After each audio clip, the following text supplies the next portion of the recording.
பேசுகிற வார்த்தை என்னவென்றால், நான் உன் காயங்களை கட்டுவேன் என்று ஆண்டவர் சொல்லுகிறார். சொல்லுங்க, சொல்லுங்க, நான் உன் காயங்களை கட்டுவேன் என்று இந்த உயிர்த்தெழுந்த முதல் நாளிலே ஆண்டவர் உனக்கு ஒரு வாக்கை கொடுக்கிறார். நீ நினைக்கிறா, எனக்கு ஒரு காயம் இல்லையே, நல்லதா இருக்கிறேன், எனக்கு ஒரு காயம் இல்லையே, நான் நல்லதா வந்திருக்கிறேன் என்று நீ நினைக்கலாம். ஸ்தோத்திரம். சாத்தான் கண்ணுக்கு தெரியானா? சொல்லுங்க, சாத்தான் கண்ணுக்கு தெரியானா? சொல்லுங்க, தெய்வம் சொல்லுங்க, தெரியறதில்லை. அவனுடைய வேலைகளும் கண்ணுக்கு தெரியாது. ஸ்தோத்திரம். அதே போலதான் உன் காயங்களும் உனக்கு கண்ணுக்கு தெரியாது. காயப்படுத்துகிறவன் சாத்தான், காயத்தை கட்டுகிறவர் இயேசு. இந்த நாளிலே பரிசுத்த ஆவியானவர் பேசுகிறார். வெளிப்புறம் காயம் அல்ல, உன் உள்புறத்தில் சில காயத்தோடு நீ வந்திருக்கிறார். வெளிப்புறத்தில் நல்லா இருக்கிற, ஆனா உள்ளே மனது, இருதயம் பல காயங்களினால் நிறைந்து நீ காணப்படுகிறாய் என்று ஆண்டவர் பேசுகிறார். ஆனாலும் நான் உன் காயத்தை கட்டுவேன். கரங்களை தட்ட, நான் உன் காயத்தை கட்டுவேன், நான் உன் சூழ்நிலையை மாற்றுவேன், நான் உன் வேதனையை மாற்றுவேன் என்று ஆண்டவர் பேசுகிறார்.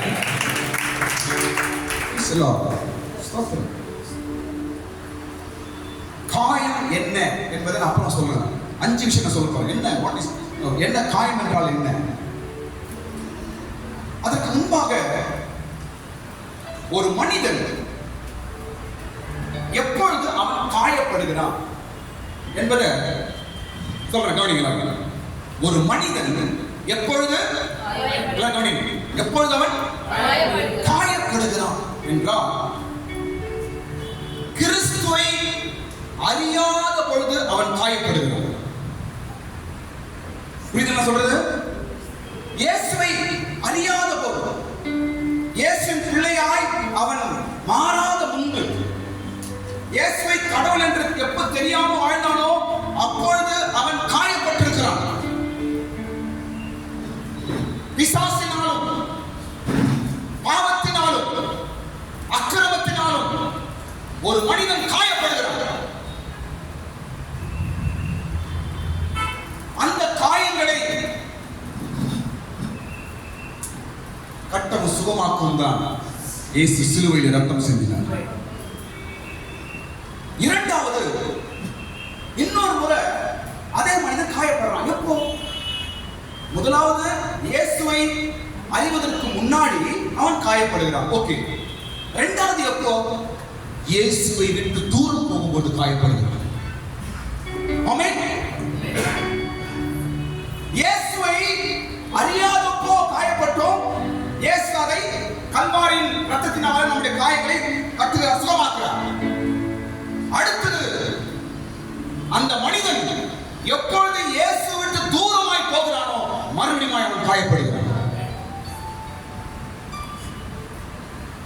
அந்த காயத்தையும் ஆற்றும்படி இயேசு நம்மத்தில் வந்திருக்கிறார். கரங்களை தட்டுங்க. அந்த காயத்தையும் நீ இயேசு விட்டு தூரமாய் போய் இயேசுவை துக்கப்படுத்தி நீ காயப்பட்டாலும் நான் உன் காயத்தை கட்டுவேன் என்று ஆண்டவர் பேசுகிறார். காயத்தோடு வந்திருக்கிற என் மகனே, காயத்தோடு வந்திருக்கிற என் மகளே, உன் காயம் என்ன? நான் அறிவேன். உன் வேதனை என்ன? நான் அறிவேன். உன் துக்கம் என்ன? நான் அறிவேன். நானே உன் காயத்தை கட்டும் உன் வைத்தியனாக நான் இங்க வந்திருக்கிறேன்.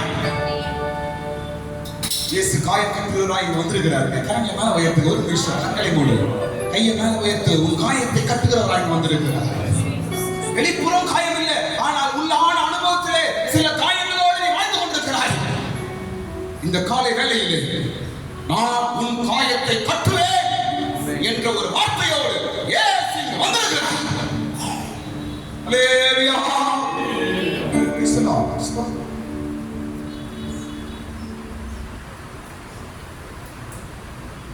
2 மனுஷங்க காயப்பட்டாங்க பைபிள். அவங்க யாரும் சொல்ற கவனி. 2 மனிதர்கள் பைபிள்ல காயப்பட்டிருக்கிறார். யார் தெரியுமா? நம்பர் 1 சவுல். சொல்லுங்க. சவுல் பெரிய ராஜா, பலமான ராஜா. அவன் ராஜா வாக்குறது யாரு? கடவுள் தான். கடவுள் தான் ராஜா வாக்கினார். ஜனங்கள் கேட்டாங்க, அவங்களுக்காக கடவுள் என்ன பண்றாங்க? ராஜாவா மாற்றாரு. பயங்கர போர் வீரன், பலவானா இருந்தவன். என்ன ஆச்சரியமா, யுத்தத்துல இருக்கும் பொழுது வில் வீரர்கள், வில் அம்பு விடுறவர்கள் அவனை குத்தி காயப்படுத்தி கடைசியில் அந்த காயம் அவனுக்கு மரணத்தை உண்டாக்கிற்று. யாருக்கு? சவுல். ஏன்? ஒரு யுத்த வீரன், பெரிய வல்லவன், எப்படி அவன் காயப்பட்டான்? கடவுளை விட்டு தூரமாய் போனான். சவுல் கடவுளை விட்டு தூரமாய் போனான். பகையும் விரோதமும் கசப்பும் கோபமும் உள்ள ஒரு மனிதனாய் மாறினான். அவன் காயப்பட்டு மரித்தான்.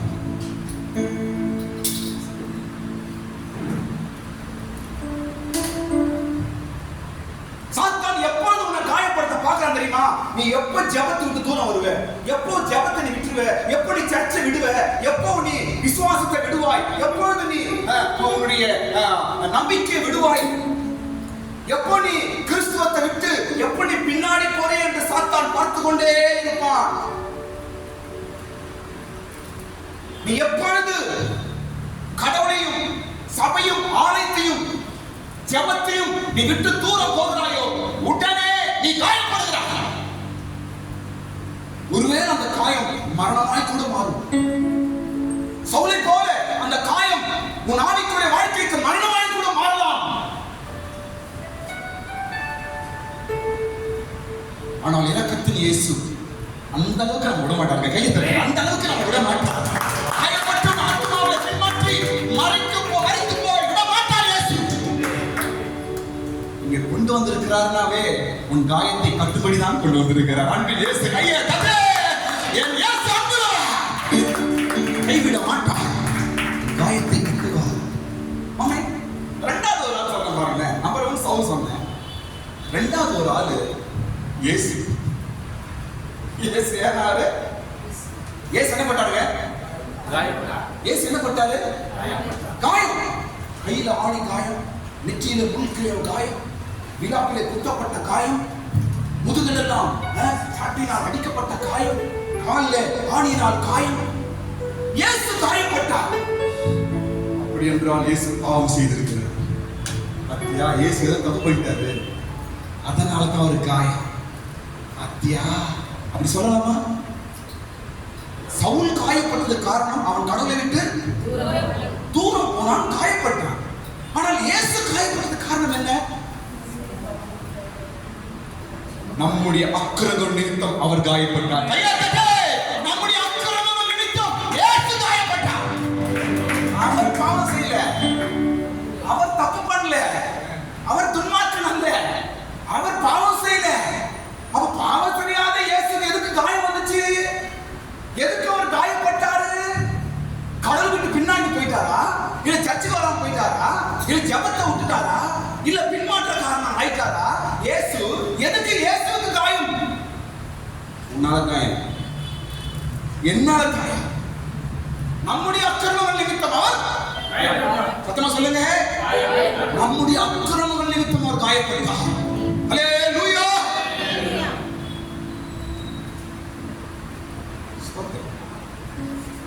இப்ப நான் பேச போற சப்ஜெக்ட் லூக்கா 10ஆம் அதிகாரம் எழுதுங்க.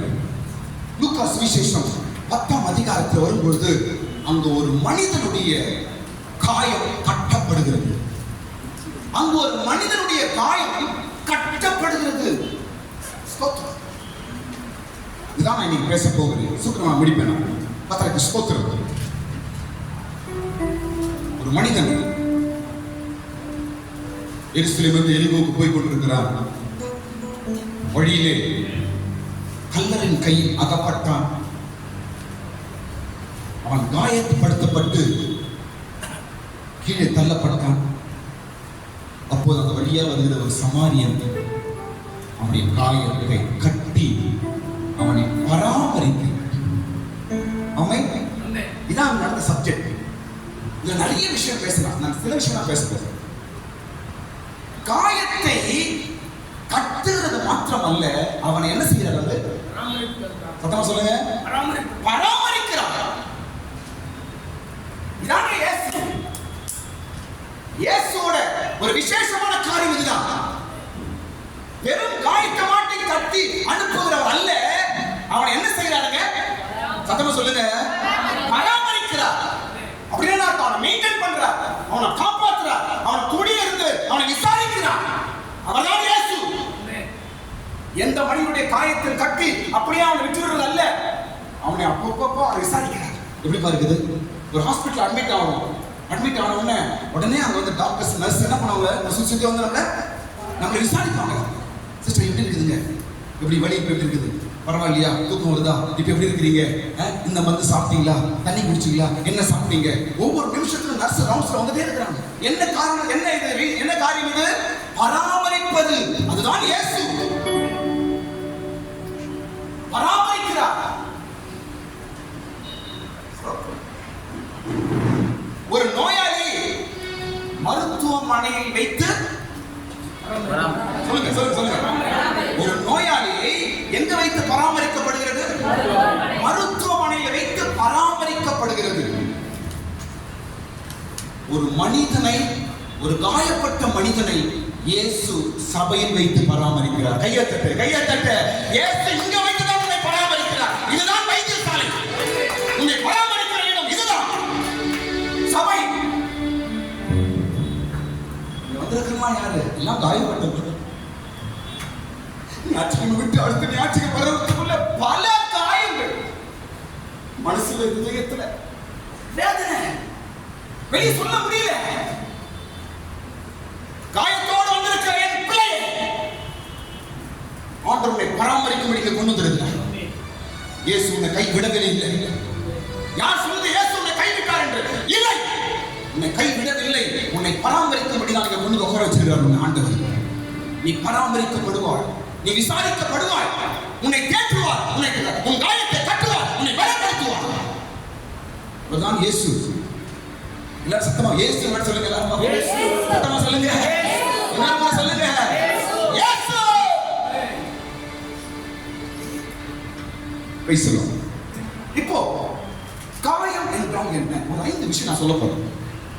காயம் என்ன அர்த்தத்தை காட்டும்? நமக்கு தெரிஞ்ச வெளிய காயம், அடிபட்டிருக்கோம், பைக்கில் கீழே விழுந்துட்டேன், இந்த காயம் வேல் பட்டுச்சு, அதான் நமக்கு தெரியும். ஆனா நமக்கு தெரியாத காயங்கள் உள்ள இருக்கிறது என்று நாம் பார்க்கிறோம். 5 விதமான காயங்கள். சொல்லுங்க, 5 விதமான காயம். நான் சொல்ல போறேன் 5 விதமான காயம். ஸ்தோத்திரம். இன்றைக்கு ஒருவேளை அந்த காயத்தோடு நீ இங்க வந்திருப்பாய் என்றால், ஒரு நல்ல சமாரியனான இயேசு உன் காயத்தை கட்டி ஒரு புது சுகத்தோடு இங்கு அனுப்புகிறார். ஒரு புது பலத்தோடு இங்கு அனுப்புகிறார். பேசலாம். நம்பர் 1. முதலாவது, இந்த காயம் என்ன அர்த்தத்தை காட்டுகிறது? நம்பர் 1, முதலாவது காரியம் எரேமியா 30ஆம் அதிகாரம் 17ஆம் வசனம் எழுதி வைத்துக் கொள்ளுங்க, வீட்டில் படி. எரேமியா 30ஆம் அதிகாரம் 17ஆம் வசனத்துல முதல் காயம் என்னவென்றால் விசாரிப்பற்றவர்கள். மறுபடி சொல்றேன், என்ன முதல் காயம்? விசாரிப்பற்றவர்கள். அப்படின்னு அர்த்தம் என்ன?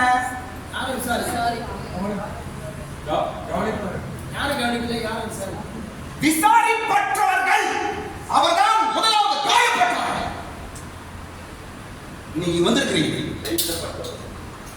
விசாரிப்பற்றவர்கள், கைவிடப்பட்டவர்கள். என்னை என்னன்னு கேட்கறதுக்கு நாதி இல்ல, என்னை ஏன் கேட்கறது எனக்கு நாதி இல்ல, நான் நாதி அற்றவன் என்று சொல்றாங்க. நீதான் காயப்பட்டவன். உன்னை கட்டுப்படிக்கு இயேசுக்கு வந்திருக்கிறார். கையகட்ட, உன்னை கட்டுப்படிக்கு இயேசுக்கு வந்திருக்கிறார். காயங்கள் கட்டப்படும். யார் சொன்னது நான் விசாரிப்பற்றவன்? யார் சொன்னது நான் கதியற்றவன்? கதியற்றவன் சொல்லி?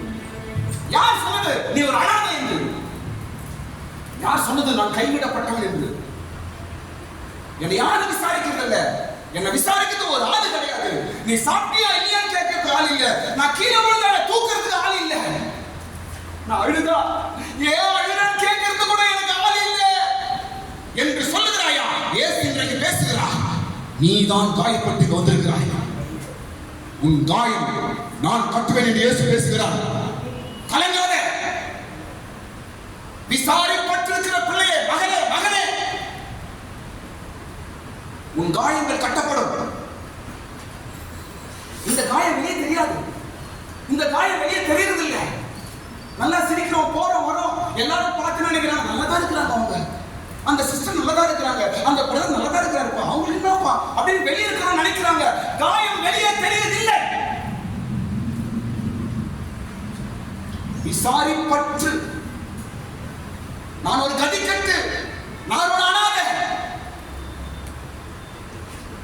என்று நீ வேதனைப்படுகிறாய்ப்பார். அதுதான் காயம் என்று ஆண்டவர் சொல்லுது. நீ நினைக்கிறாய் அதுதான் உன்னுடைய காயம். அந்த காயத்தை நான் ஆத்திரன் ஆண்டவர் சொல்லுகிறேன். அந்த காயத்தை நான் கட்டுகிறேன். அல்லேலூயா.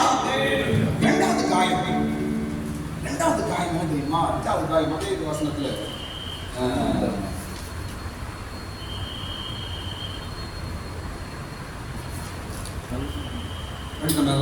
அவர்கள் உன்னை விசாரிப்பற்ற சீயோன் என்று சொல்லி உனக்கு தள்ளுண்டவள் என்று பெயரிட்டபடியினால். இரண்டாவது என்ன தெரியுமா?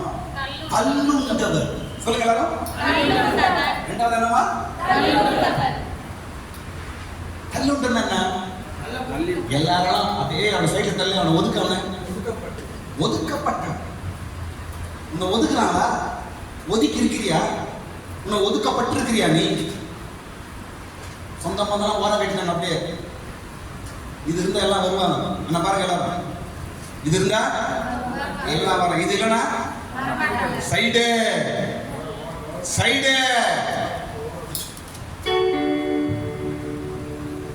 நீ அப்படி தள்ளப்பட்டிருக்கிறாயா? நீ மனசுல நினைக்கிற ஆண்டவர் பேசுற. நீ உன் துக்கம் இருக்குது உலகத்துக்குள்ள. எல்லாரும் என்ன ஒதுக்கி வச்சுட்டாங்க, எல்லாரும் என்ன ஒதுக்கி வச்சிருக்கிறாங்க, எல்லாரும் நான் தள்ளப்பட்டிருக்கிறேன். ஏன் இப்படி பண்றாங்க? என்கிட்ட பணம் இல்லைன்னா, என்கிட்ட ஒண்ணு இல்லைன்னு சொல்லியா என்னை ஏன் எல்லாரும் தள்ளி வச்சிருக்கிறாங்க, என்னை ஏன் எல்லாரும் தள்ளி விடுகிறார்கள் என்று கலங்கி நீ உன் இருதயத்தில் நினைக்கிறாய் பார். அதுதான் காயம். நீ காயப்பட்டு வந்திருக்கிறாய். இந்த காயம் இயேசு ஒருவரால் தான் கட்ட முடியும். இயேசு ஒருவரால் தான் இந்த காயத்தை சுகமாக்க முடியும். சரியான இடத்திற்கு ஆண்டவனை கொண்டு வந்திருக்கிறார். சந்தோஷப்படுங்க. சரியான இடத்தில் தேவனை கொண்டு வந்திருக்கிறார். காயங்கள் கட்டப்படும். நானும் காயத்தை சுகமாக்குவேன், நானும் காயத்தை ஆற்றுவேன்.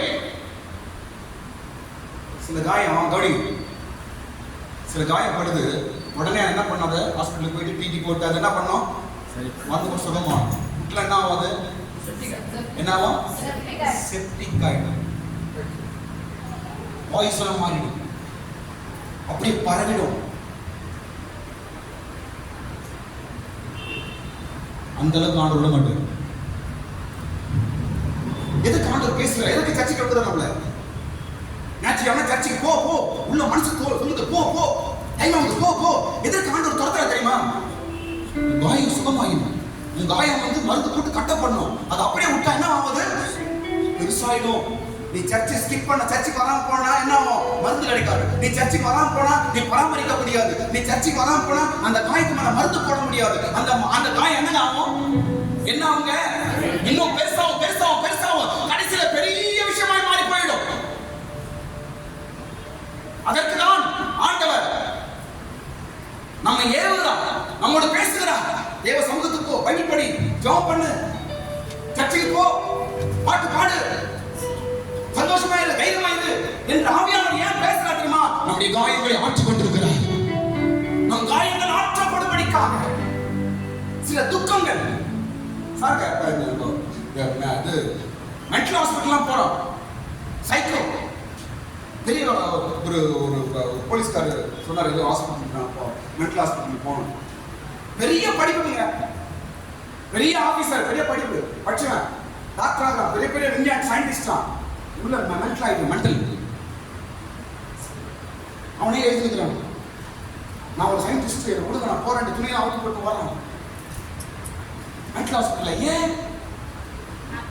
ஏன் மனநலம், அந்த மைண்ட் என்ன செய்து பாதிக்கப்படுகிறது. இப்ப நான் சொன்னேன், காயம் ஆற்றப்படவில்லை என்றால் அந்த காயம் செப்டிக் ஆயிடுது. ஸ்தோத்திரம். ஆண்டவர் ஒவ்வொரு ஞாயிற்றுக்கிழமை கொண்டு வந்து உங்க காயத்தை கட்டி கொண்டே இருக்கிறாருங்க. உங்க செப்டிக் ஆகாம, உங்க மனநலம் பாதிக்கப்படாம தேவன் நான் காயத்தை கட்டி கொண்டு இருக்கிறாரு. ஸ்தோத்திரம் பண்ணு, ஆண்டவருக்கு ஸ்தோத்திரம் பண்ணு. என் காயங்கள் ஒவ்வொரு ஞாயிற்றுக்கிழமையும் என் இயேசு கட்டுகிறார், என்னை சுகமாக்கி கொண்டிருக்கிறார்.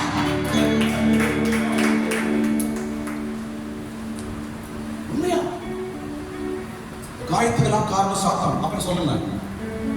மூன்றாவது இந்த காயம் என்பது மூன்றாவது எரேமியா 8:11 படிக்கும்போது சமாதானம் இல்லாத அனுபவம் காயம். எரேமியா 8:11 வீட்டில் படி. சமாதானம் இல்லாத அனுபவம் என்னது? துக்கம். துக்கம் என்பது நம்ம என்னது சொல்லுங்க? துக்கம் என்பது என்ன? காயம். மூன்றாவது காயம். துக்கம் என்பது காயம். துக்கம் துக்கம் துக்கம். நீ துக்கப்படு, துக்கமா இரு, நான் உன்னை துக்கப்படுத்துறேன் என்று இயேசு பைபிள் எங்கேயுமே சொல்லல. அப்படி ஒரு வார்த்தை இயேசு கிட்ட கிடையாது. உன் துக்கம் அதுதான் இயேசு சொன்னாரு. உன் துக்கம் சந்தோஷமா மாற்றணும் இயேசு சொல்றாரு. அப்ப இயேசுவோட வார்த்தைக்கு விரோதமாய் ஒன்று வருகிறது என்றால் அது கொடுக்கிறது யாரு? சத்தமா சொல்லு, சாத்தான். துக்கம் ஒரு காயம். பாருங்க, நான் சொல்றேன் பாருங்க, ஏதாவது ஒரு விஷயத்தை நீங்க துக்கப்பட்டுட்டீங்கன்னா அடுத்த நிமிஷம் அந்த துக்கத்தை சரி பண்றது உடனே நீங்க ஆக்ஷன் எடுக்கணும். நீங்க அந்த துக்கத்தை வெளியே வந்துடணும். நீங்க இல்லைன்னா பாய்சன் ஆயிடும், செப்டிக் ஆயிடும். துக்கம் என்ற காயம் பெருசாயிடும். துக்கம் என்ற காயம் அடுத்த அவயங்களை எடுக்க வேண்டிய நிலைமை வந்துடும். உடனே அந்த துக்கத்திலிருந்து வெளியே வர வேண்டும். உடனே அந்த துக்கம் உனக்கு சந்தோஷமாய் மாறணும். உடனே அந்த துக்கத்தை தூக்கி வெளியே போடணும். துக்கம் என்பது ஒரு காயம். எதையாவது கூட துக்கப்படுறீங்களா? பாருங்க, ஒரு விஷயம். ஃபார் எக்ஸாம்பிள், பிள்ளைகளுக்கு துக்கம். என் பையனை குறிச்ச துக்கம், என் பையன் எப்படி வரப்போறான்னு தெரியுது, என் பிள்ளைய குறித்த துக்கம். ஓகே, என்ன செய்யணும்? அதுக்காக ஏசப்பா கிட்ட ஒரு 1/2 மணி நேரம் 1 மணி நேரம் பிள்ளைக்கான ஜோம் அதோட தொகுத்து விட்டுணும். 1 மணி நேரம் உன் பிள்ளைக்காக ஜோம் பண்ணு. சர்ச்சுக்கு வரும்போது உன் பிள்ளைக்காக சோத்திரம் பண்ணு. வீட்டுல தனியா உன் பிள்ளைக்காக பொண்ணுக்காக ஒரு 1/2 மணி நேரம் ஜோம் பண்ணு. அதோட கூட உன் துக்கம் வாழ்க்கை விட்டு போயிடணும். இன்னும் துக்கம் துக்கம் துக்கம் துக்கம் கஷ்டம் நன்றிதான் சேர்க்க பண்ணு. காயம் ஆற்றப்பட வேண்டும். ஆற்றுகிறவர் இயேசு. இயேசுக்கு நம்ம இடம் கொடுத்தார ஆற்றுவார். ஹல்லேலூயா. துக்கம் என்பது ஒரு காயம். இந்த காலை வேளையில் உன் இருதயம் துக்கமா இருக்கிறதா? துக்கம் துக்கம் துக்கம் வெளியே வர முடியல, என்ன என்ன இது என்று ஏதோ ஒரு துக்கம் உன்னை மாட்டிக்கொண்டிருக்கிறதா? இன்றைக்கு அதற்குண்டான நாள். உன் துக்கம் என்ற காயத்தை கட்டுகிற நாள் இந்த நாள். இன்றைக்கு ஆண்டவர் அந்த காயத்தை கட்டுகிறார். ஆமென். நான்காவது காயம் என்னவென்றால் சங்கீதம் 147 சங்கீதம் 3 வசனத்துல வீட்டுல படிங்க. சங்கீதம் 147:3 படிக்கும்போது இருதயம் நொறுங்குண்டவர்கள் காயப்பட்டவர்கள். சொல்லுங்க, இருதயம் நொறுங்குண்டவர். இருதயம் உடைந்து போய், இருதயம் எனக்காக உடைந்து போய் இருப்பது நம்முடைய காயம்.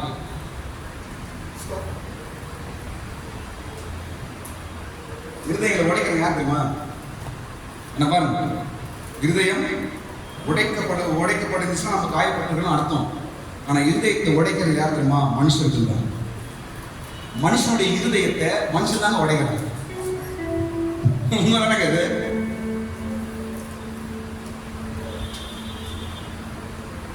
ஏதோ ஒரு நிலவரத்தில் நீ நேசித்தவர்களோ, நீ நம்பினவர்களோ, இல்லை என்றால் நீ யார் அதிகமாய் பார்த்தாயோ, ஒருவேளை அவர்களே ஒரு இருதயத்தை உடைத்திருக்கலாம். இருதயம் நொறுங்கி இருக்கிறதா? நீ காயப்பட்டிருக்கிறார். இருதயம் உடைத்திருக்கிறா? காயப்பட்டிருக்கிறார். இருதயம் அப்படியே பீஸ் பீஸ் ஆக போடுறாங்க.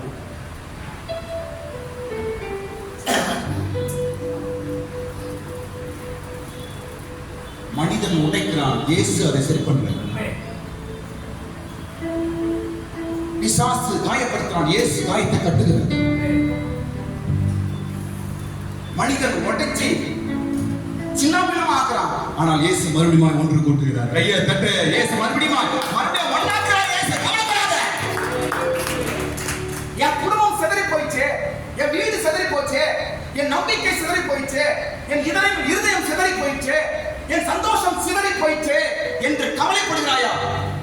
அந்த காயத்தை கட்டும்படி தான் இன்றைக்கு இயேசு வந்திருக்கிறார். உன்னோடு பேசுகிறார். இருதயம் உடைந்து போயிருக்கிறது. நீ நம்பினவர்கள் உன்னை கைவிட்டார்கள். நீ நம்பினவர்கள் உன்னை ஏமாற்றினார்கள். நீ நம்பினவர்கள் உனக்கு துரோகம் பண்ணினார்கள் என்று உன் இருதயம் உடைந்திருக்கிறதா?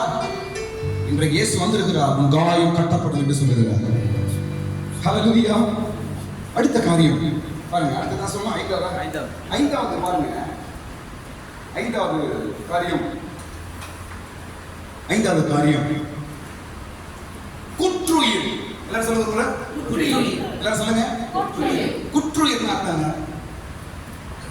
இப்ப லூக்கா அதிகாரத்துல அந்த மனுஷனை திருடர்கள் கல்லர்கள் அவனை அடித்து காயப்படுத்தி எப்படி விட்டு போறாங்க?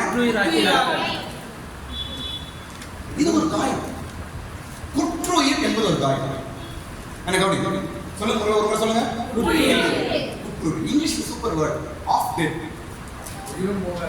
அந்த வார்த்தை இங்கிலீஷ்ல படிச்சு பாருங்க. என்ன பண்றது? Half dead. ஒரு உயிர் போறதுக்கு படுகிறது. Half dead. இது ஒரு காயம். இப்ப இந்த மனுஷனை காயப்படுத்தி கீழே தள்ளிட்டு போயிட்டாங்க. இப்ப எப்படி இருக்கிறாங்க? ஆஃப் டெட்ல இருக்கிறான். இதுக்கு அர்த்தம் என்ன? பாருங்க. இது அர்த்தம் என்னமா? வாழ்க்கை மேல வெறுப்பு. ஆஃப் டெட்னா அர்த்தம் என்ன? வாழ்க்கை மேல ஒரு வெறுப்பு, வாழ்க்கை மேல ஒரு கசப்பு. ஏன் இந்த வாழ்க்கை? ஏன் இந்த குடும்பம்? ஏன் இந்த உயிர்? ஏன் இந்த பிள்ளைங்க? ஏன் இந்த புருஷன்? ஏன் இந்த பொண்டாட்டி? ஏன் இந்த வேலை என்று நினைக்கிறீங்களா? நீங்க காயப்பட்டிருக்கீங்கன்னு அர்த்தம். அப்படி யாரும் சொல்றீங்களா?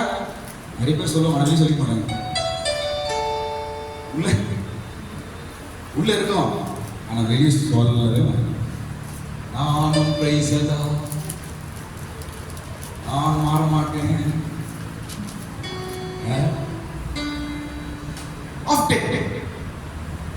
இதுல ஒரு ஆள் உதாரணம் சொல்ல பாருங்க. இந்த குற்றுயிருக்கு ஒரு மனுஷன் நான் உதாரணம் சொல்றேன் பாருங்க.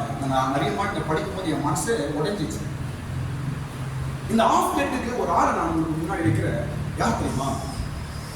யூதாஸ் இஸ்காரியோத். இயேசுவை காட்டி கொடுத்து எவ்வளவு காசு வாங்கினா? கவனி. இயேசுவை காட்டி கொடுக்கிறதுக்கு எவ்வளவு காசு வாங்கினா? 30 வெள்ளி காசு வாங்கிட்டான். வாங்கிட்டு அதுக்கப்புறம் அவன் மனசு என்ன ஆயிடுச்சு?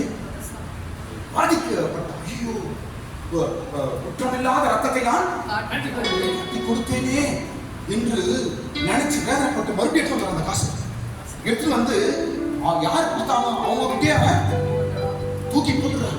இதான் எனக்கு வேணாம், அவன் காசு எடுத்துக்கல அப்படின்னு சொல்லி அவங்க கிட்ட சொல்றான். குற்றமில்லாத ரத்தத்தை நான் காட்டி கொடுத்துட்டேன் அப்படின்னு இந்த இஸ்காரியத்து யார் காசு கொடுத்தாங்க அவங்க கிட்ட சொல்றான். அதுக்கு அவன் பதில் என்ன சொல்றான் தெரியுமா? சூப்பர் வார்த்தை. அதான் ஆஃப் டெட். என்ன சொல்ற தெரியுமா? அது ஊம்பாடு போடாது. என்ன சொல்றாங்க? சத்தமா சொல்லுங்க. அது உன்பாடு போ. இதான் ஆஃபர். அங்கே இஸ்காரியத்து செத்துறான், அங்கே யூதாஸ் செத்துறான். அதுக்கப்புறம் தூக்கு போட்டு அவன் போனான். என்ன சொன்னா, அது உன்பாடு போ, அது உன்பாடு. நீ சாவு கொலை இல்லை எப்படிதான் போ, அது உன்பாடு என்று சொல்லிட்டார். பாருங்க, நீ ஒருவேளை யாரையாவது நீங்க நம்பி சிநேகித்து ஏதாவது ஒரு விஷயத்துல நீ அவங்களை நம்பி இருக்கும் பொழுது இந்த வார்த்தையை சொன்னா நீங்க எப்படிங்க ஆவீங்க? யோசிச்சு பாருங்க. இந்த வார்த்தையை நீங்கள் சொல்லுவீர்கள் என்றால் எப்படி உங்களுக்கு? ஒரு கிட்ட சொல்றோம், ராஜேந்திர கிட்ட ஒரு உதவிக்கு நான் போறேன்னு வச்சுங்க. ராஜேந்திர கிட்ட ஒரு ஹெல்ப்புக்காக போறேன். ஐயா இப்படி ஐயா அது ஐயா இது ஐயான்னு சொல்றேன். அது என்ன, அது ஊம்பாடு போ அப்படின்னு போயிட்டே இருக்காங்க. எப்படி இருக்கும்? அவரை நம்பி போயிருக்கிறேன் நான். அந்த வார்த்தை சொல்லும் பொழுது நம்ம என்ன, நம்ம ஜென்மம் செத்து போயிடும். என்ன ஆயிடும்? நான் சொல்றேன் வார்த்தை யூஸ் பண்றேன். என்ன யூஸ் பண்றோம்? ஜென்மம் செத்து போகுது அப்படின்ற ஆஃப்டர் குற்றுயிர். யூதாஸ் அவன் மனம் திரும்ப வரான். கவனிங்க, மனம் திரும்புவது சரிதான், ஆனால் போன ஆள் தப்பு. அவன் யார்கிட்ட போயிருக்கணும்? கையை தட்டு, கலைஞர் தட்டு. அவன் போயிருக்க வேண்டிய இடம் இயேசு. அங்க போயிருந்தா அவன் தப்பிருப்பான். அவன் யார்கிட்ட போனான்? மோசக்காரன் ஏமாத்துக்காரன். அவனுக்கிட்ட போயிருந்தான். நான் குற்றமில்லா ரத்தத்தை காட்டி கொடுத்து என்ன மன்னிச்சிருக்கோ. அப்படியாப்பா சரிப்பா ஏசப்பா விட்டுருவோம் பாட்டு சொல்லுவாங்க. அவனுங்க அப்படியே சொல்லுவாங்க. என்ன சொன்னாங்க? அது உன்பாடு போ. அப்படியே அவன் குற்றுயில பாதி மரணம் அடைந்து விட்டான். அதுக்கப்புறம் போய் அவன் நான்கு கொண்டு சாகுறான். ஸ்தோத்திரம். நான் சொல்ற கவனிங்க, என்ன இந்த வாழ்க்கை, எதுக்கு இது என்ற ஒரு கேள்வியோடு நமக்குள்ள இருக்கும் என்றால் சாத்தான் நம்மை காயப்படுத்திருக்கான் என்று அர்த்தம். எங்கேயோ நீங்க காயப்பட்டிருக்கீங்க, அதனால தான் வாழ்க்கையை வெறுக்கிறீங்க, அதனால தான் குடும்பத்தை வெறுக்கிறீங்க, அதனால தான் பிள்ளைங்க எல்லாத்தையும் வெறுப்பு வெறுப்பு வெறுப்பா பேசுறது காரணம் என்ன தெரியுமா? எங்கேயோ நீ காயப்பட்டிருக்கிறார். உன்னை சாத்தான் காயப்படுத்திருக்கிறான். காயப்படுத்தி எப்படி பட்டுறான்? அவங்க எப்படி தடுத்துக்கிறான்? குற்றுயிராய் உன்னை தள்ளிவிட்டு போயிட்டான். ஸ்தோத்திரம். பாருங்க, நான் சொல்ற கவனிங்க.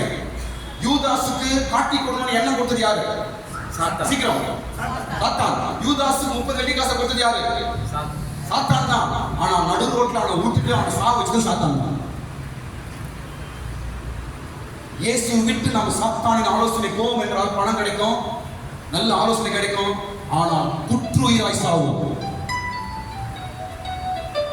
சாத்தானை நம்பாத, உலகத்தை நம்பாத, மனுஷன் நம்பாத.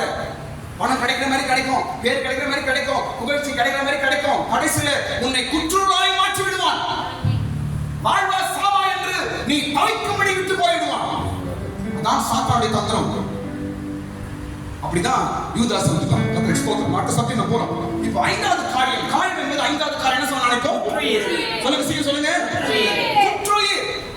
வாழ்வா சாவா என்று வாழ்க்கை மேல வெறுப்பு வெறுப்பு என்று நினைத்தால் நீங்கள் காயப்பட்டிருக்கிறீர்கள் அர்த்தம். இன்றைக்கு இயேசு அந்த காயங்களை கட்டுவாராக. உன் காயங்கள் கட்டப்பட வேண்டும். இப்படியே இப்படியே வெறுப்பு வெறுப்பு, இப்படியே பிள்ளைகளை பார்த்தா வெறுப்பு, வீட்டை பார்த்தா வெறுப்பு, புருஷனை பார்த்தா வெறுப்பு, வேலையை பார்த்தா வெறுப்பு, இப்படியே வெறுப்பு வெறுப்பு வெறுப்பு என்றால் உன் காயம் பாய்சனா மாறும். உன் காயம் செப்டிக்கா மாறிடும். உடனே அதை சரிப்படுத்த வேண்டும். சாத்தானோட இன்டென்ஷன் என்ன? உன்னை காயப்படுத்துறது என்ன காரணம்? நீ செப்டிக் ஆகி அது பாய்சன் ஆகி நீ அழித்து போக வேண்டும் என்பதற்கு தான் சாத்தான் காயப்படுத்துகிறான். இயேசு அதை அறிந்துதான் நம்ம இங்க கொண்டு உட்கார வச்சிருக்கிறார். நம் காயங்கள் கட்டப்படுவதாக. கரங்களை தட்டு, கரங்களை தட்டு. இயேசு என் காயங்களை கட்டுவதாக. அடுத்த சீக்கிரம் போறேன். அடுத்தது பாருங்க, அடுத்தது வேதனையான ஒரு காரியம். சொல்லுங்க, வேதனையான ஒரு காரியம். இங்க காயப்பட்டது.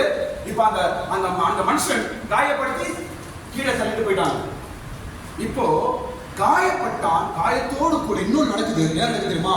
வேதனையான காரியம். சொல்லுங்க, என்ன அந்த வேதனையான காரியம்? சீக்கிரம் சீக்கிரம் சொல்லி பிடிப்போம். என்ன அந்த வேதனையான காரியம் தெரியுமா? கவனிங்க, என்ன அந்த வேதனையான காரியம் தெரியுமா? இவன் காயப்பட்டு கீழே விழுந்தாங்க. காயப்படுத்தி அங்க எப்படி அவன் வழியில ரோட்ல விழுந்துட்டான் அந்த மனுஷன். அப்போ அந்த வழி வந்தவர்கள் பக்கமாய் விலகி போனார்கள். அது அவனுக்கு ரொம்ப வேதனையாக மாறி இருக்கு. அவன் பாருங்க, அவன் காயப்பட்டான் பாருங்க, அது கூட வழி இருந்திருக்காது. பக்கமா விட்டு போறாங்க, அதாங்க இன்னும் வழி வேதனை கொடுத்திருக்கு.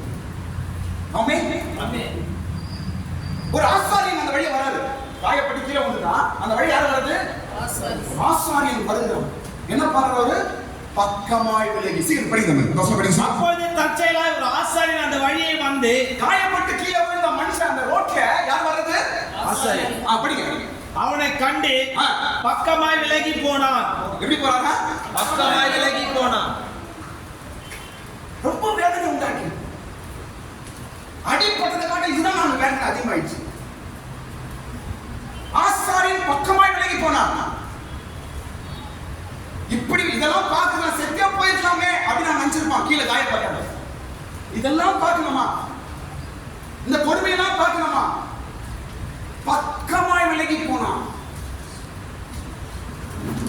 மிக வேதனை. இன்னைக்கு பாருங்க, இன்னைக்கு நாம் பல சூழ்நிலைக்கு காயப்பட்டு இருக்கிறோம் என்றால் நம்மை சுற்றி இருக்கிறவர்கள் பக்கமாய் விலகிதான் போவார்கள். பக்கமாய் விலகிதான் போவாங்க. நம்மளுக்கு ஏன் பிரச்சனை? ஐயோ அவன் குடும்பம் அது பிரச்சனை, எப்படின்னா போட்டோம், ஐயோ. ஆனால் கிறிஸ்துவர்கள் நீ நான் அப்படி கூடாது.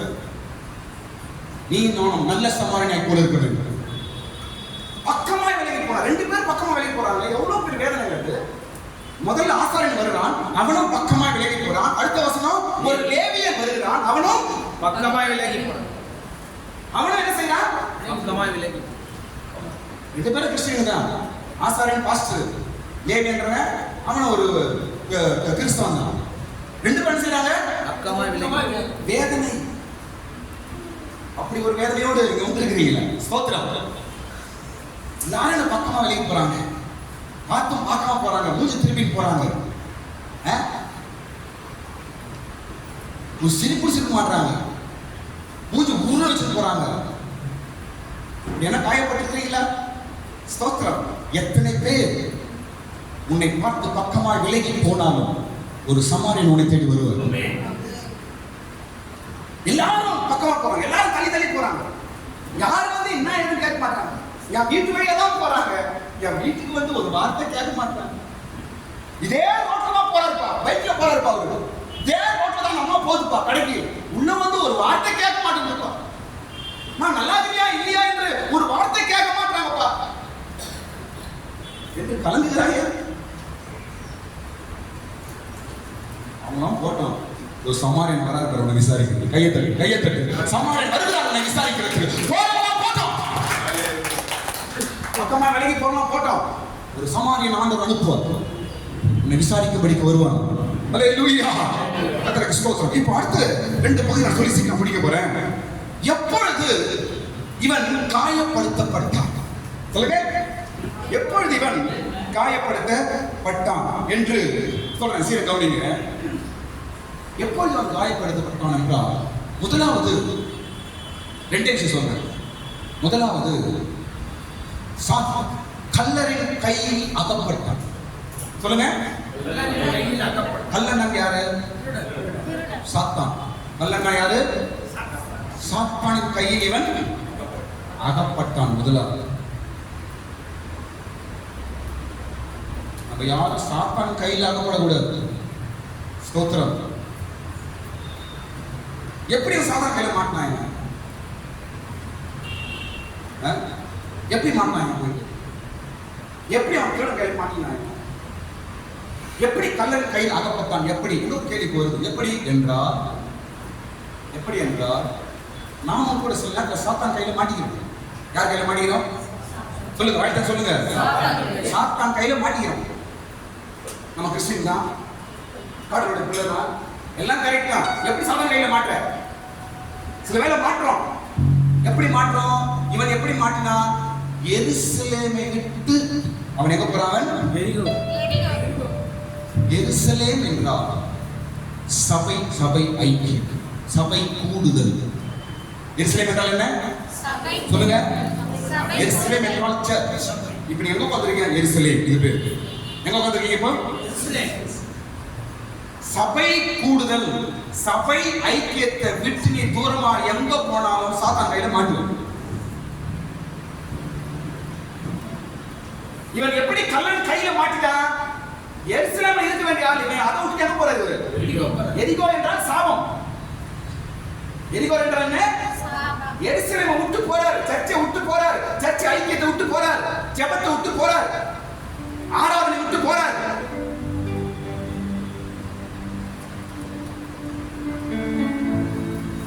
அப்பதான் சாத்தான் கையில மாட்டுறாங்க. ஸ்தோத்திரம். தேவ பிரசனத்தை விட்டு போனதினால் இந்த கல்லரின் கையில் இவன் அகப்பட்டான். ஸ்தோத்திரம். அவன் இவன் என்ன செய்யறான்? முதலாவது என்ன செய்யறான் தெரியுமா? இவனை என்ன பண்றான்? வஸ்திரத்தை அவர்கள் வஸ்திரங்களை உரிந்து கொண்டு காயப்படுவதற்கு முன்பாக இவனுக்கு என்ன பண்றான்? இவனை வஸ்திரத்தை பிடிக்கிட்டு அப்புறம் அடிக்கிறான். அதுக்கப்புறம் காயப்படுறான். ட்ரெஸ் மேல அடிச்சா காயப்படாத போகுது. ட்ரெஸ்ஸை கைதில் அடிக்கிறாங்க. போலீஸ் நாட்டு தான் பண்ணுவோம். போலீஸ் கிட்ட போன ஃபர்ஸ்ட் நான் ட்ரெஸ்ஸை கைக்குவாங்க. மொத்தத்தை கைட்டி வச்சுக்கணும். அவன் தப்பு பண்ண ரெண்டாவது விஷயம். முதல்ல என்ன பண்ணுவான்? ட்ரெஸ்ஸை கைட்டு கை நிற்கணும். நான் இல்லை ட்ரெஸ் இல்லை நிற்கிறோம். அதுக்கு அடுத்து தான் போலீஸ்ல டீச்சர் ஸ்டார்ட் ஆகும். இவன் என்ன பண்ணிருக்காங்க? காயப்படுறதுக்கு முன்னாடி என்ன பண்ணிருக்காங்க? வஸ்திரங்களை ட்ரெஸ்ஸை கைட்டாங்க. ட்ரெஸ் என்பது, வஸ்திரம் என்பது நம்முடைய ஆவிக்குரிய அனுபவங்கள். விசுவாசம், ஜெபம், தாழ்மை, வேதம் வாசிப்பு, இதெல்லாம் வஸ்திரம். ரட்சிப்பு, சொல்லுங்க, இதெல்லாம் நம்முடைய வஸ்திரம். காயப்படுவதற்கு முன்பு அவன் வஸ்திரத்தை பிடுங்குறான். விசுவாசத்தை பிடிக்கிடுவான், ரட்சிப்பை பிடிக்கிடுவான், ஜெபத்தை பிடிக்கிடுவான். இதெல்லாம் பிடிக்கிட்டு அதுக்கப்புறம் என்ன பண்றாங்க? காயப்படுத்துகிறான். ஸ்தோத்திரம். அதனால் நாம் காயப்படுவதற்கு காரணம் என்ன என்று நான் சொல்றேன். 5 காயங்கள் நாம் பார்ப்போம். இதெல்லாம் நம்முடைய காயம். ஏன் நாம் காயப்படுகிறோம்? எதுக்கு சாத்தான் என்ன காயப்படுத்தலாம் என்றால், தேவ சமூகத்தை விட்டு நாம் தூரம் போகும்போது, நம் ரட்சிப்பு என்ற வஸ்திரத்தை இழந்து போகும்போது, ஜெபம், விசுவாசம் என்ற வஸ்திரத்தை நாம் இழந்து போகும் பொழுது நாம் காயப்படுகிறோம். ஸ்தோத்திரம். முக்கியமாக நீங்க எருசலேமை விட்டு போகும்பொழுது சாத்தான் உங்களை காயப்படுத்துகிறான். ஸ்தோத்திரம். அல்லேலூயா. கடைசி பகுதியில் சொல்லி முடிக்கிறேன். எப்படி இந்த மனிதன் காயம் கட்டப்பட்டார்?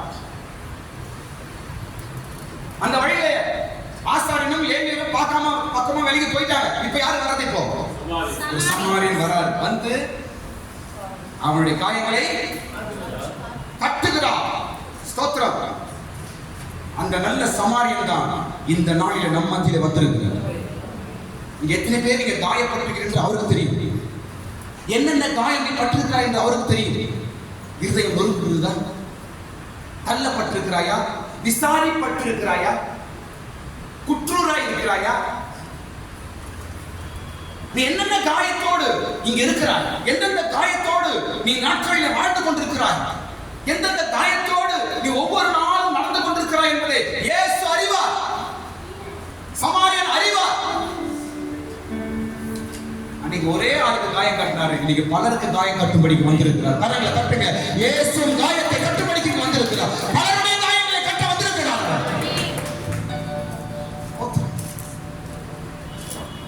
மறுபடியும் உற்சாகமாய் உங்களை நடக்க செய்வார். மறுபடியும் உங்களை ஓட செய்வார். மறுபடியும் பலப்படுத்துவார். மறுபடியும் எழுந்து நிற்க செய்வார். மறுபடியும் அநேக ஜனங்களுக்கு முன்பாக உன் தலைகளை நிமிர்த்துவார். மறுபடியும் உன் முகத்தை பிரகாசிக்க செய்வார். மறுபடியும் உன் காயங்கள் எல்லாம் சுகமாகும். உடைந்து போயிருக்கிற உன் இருதயத்தை மறுபடியும் சரி பண்ணுவார். அப்படி ஒரு காயம் கட்டுதலை இன்றைக்கு இயேசு செய்கிறார் நம்ம மத்தியிலே. Praise the Lord. ஸ்தோத்திரம். 3 காரியங்களிலே காயம் கட்டப்பட்டது. முதல் காரியம், மனதுருகினான். சொல்லுங்க. அவன் கீழே விழுந்ததை பார்த்துட்டு இந்த சமாரியன் என்ன பண்றாரு? அவன் மனதுருகினான்.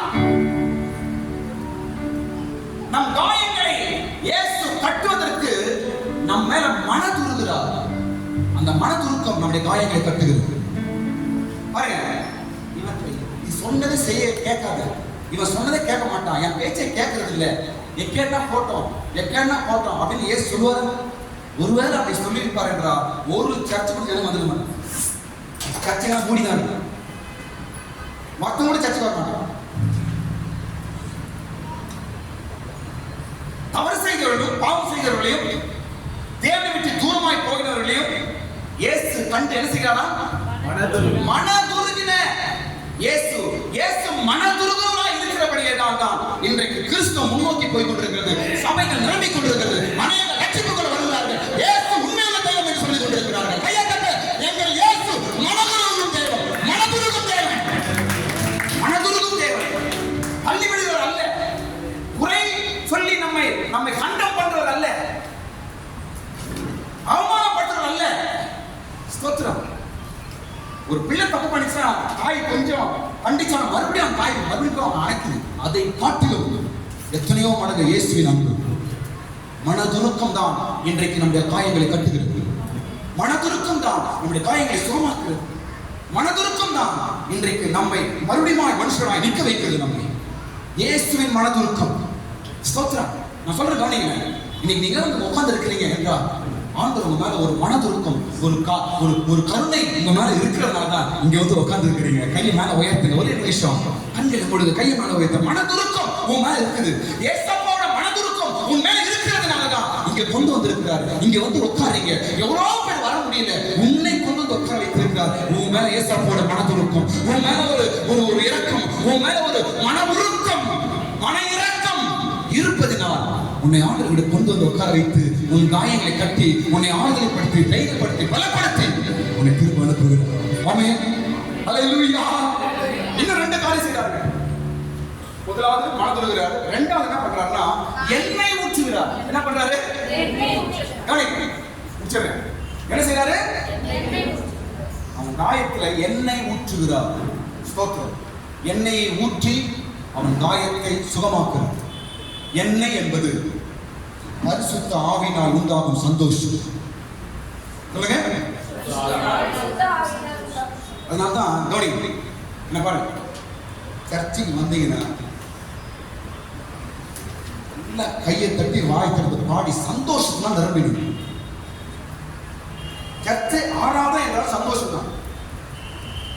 ஸ்தோத்திரத்தில் சந்தோஷம், பாடல்ல சந்தோஷம், ஆராதனை வர்ஷித்த சந்தோஷம், சாட்சியில சந்தோஷம், பிரசங்கத்தில் சந்தோஷம். திரும்பி போக எப்படி போறோம்? சந்தோஷம். இந்த சந்தோஷம் ஒரு என்ன? இது ஊத்துறாருங்க எல்லாரும் மேலையும். எது மேல ஊத்துறாரு? சொல்லுங்க. எது மேல? எது மேல ஊத்துறாரு? காயத்தின் மேல் ஊற்றுகிறார். என்ன அர்த்தம்? மனம் உடைஞ்சி வரும்பொழுது உன் மேல ஆண்டவர் சந்தோஷத்தை வைக்கிறார். நீ வேதனையோடு இங்க வரும்பொழுது உன் மேல எண்ணெயை ஊத்துகிறார். நீ இருதயம் உடைந்து வரும்போது உன் மேல எண்ணெயை ஊற்றுகிறார். நீ என்னாலும் தள்ளப்பட்டு நான் இப்படி இருக்கிறேனே என்று ஒரு தனிமை உணர்வோடு இங்க வரும்பொழுது உன் மேல எண்ணெயை ஊற்றுகிறார். காயத்தின் மீது எண்ணெய். அப்படி என்றால் சந்தோஷம் நம்முடைய காயங்களை கட்டுகிறது. நல்ல கையை தட்டி வாய்க்கு பாடணும், பாட்டை பாடணும், சோத்திரம் பண்ணணும். சோத்திரம் பெரிய சந்தோஷம் உண்டாகும் நமக்கு. அந்த சந்தோஷம் தான் நம்முடைய காயங்கள் எல்லாம் சுகமாக்குறது, நம்முடைய வேதனை எல்லாம் சுகமாக்குறது. ஆமென். ஹல்லேலூயா. அடுத்தது என்ன ஊற்றுகிறார்? அடுத்தது முதல்ல எண்ணெய் ஊற்றுறாரு. அப்புறம் என்ன ஊற்றுறாரு? திராட்சை என்ன ஊற்றுறாரு? திராட்சை ரசம் என்பது நம்முடைய திருவிருந்து. திராட்சை என்ன? இயேசுவின் ரத்தம், அது சரீரம், ரத்தம். திருவிருந்து. திருவிருந்து மிக முக்கியம். திருவிருந்தின் மூலமாய் உன் காயங்கள் கட்டப்படும். திருவிருந்தின் மூலமாய் உன் காயங்கள் சுகமாகும். திருவிருந்து எடுக்கும் பொழுது நம்முடைய வேதனை, நம்முடைய துக்கம், நம்முடைய எல்லாம் மன கஷ்டங்கள் எல்லாம் மாறும். அப்படியே சுகமாகும். வேற மனுஷனா மாறிடுவோம். திருவிருந்து திராட்சரசம். இந்த காயப்பட்டவனுக்கு திராட்சரசத்தை ஊத்துகிறார். இந்த காலைகளிலும் கூட காயப்பட்டு வந்திருக்கிற தேவ பிள்ளைகள், உன் மீது எண்ணெயும் திராட்சரசத்தையும் ஆண்டவராக இயேசு ஊற்றுவாராக. திருவிருந்தின் மூலமா உன் காயங்கள் கட்டப்படும். ஆமென். திராட்சை ரசம் நீங்க எடுத்து போறீங்க, உன் காயங்கள் கட்டப்படும். வேதனை, பயம், துக்கம், மனவேதனை, கஷ்டங்கள், கசப்பு இதெல்லாம் போயிடுங்க. ஆமென். இதெல்லாம் போயிடும். திராட்சை ரசம் இயேசுவின் ரத்தத்திலே வல்லமை உண்டு. உன் காயத்தை கட்டக்கூடிய வல்லமை உண்டு. உன்னை சுகமாக்கக்கூடிய வல்லமை உண்டு. வேதனை தள்ளி போறானே, பக்கமாய் விலகி போறானே, என் கிட்ட வர மாட்டாங்களே, எல்லாரும் தள்ளி விடுறாங்களே என்ற ஒரு வேதனை திராட்சரசத்தின் மூலம் அந்த காயங்கள் எல்லாம் கட்டப்படும். எல்லாரும் கண்களை மூடுங்க, முடிக்க போகிறோம். இயேசு நம்மத்திலே வந்திருக்கு. இந்த நாளிலே உன் காயங்களை கட்டுவேன் என்று ஆண்டவர் பேசுகிறார். உன் காயங்கள் கட்டப்படும் என்று ஆண்டவர் பேசுகிறார். ஸ்தோத்திரம். எந்த காயமா இருக்கட்டும், எந்த சூழ்நிலையா இருக்கட்டும், இன்றைக்கு ஆண்டவர் உன்னுடைய காயத்தை கட்டி உன் காயத்தை சுகமாக்குவேன். நீ மறுபடியும் ஆரம்ப நிலவரத்தில், மறுபடியும் உன் சந்தோஷத்தின் நிலவரத்தில் நான் உன்னை மறுபடியும் நிற்க செய்வேன் என்று ஆண்டவர் பேசுகிறார். ஹல்லேலூயா.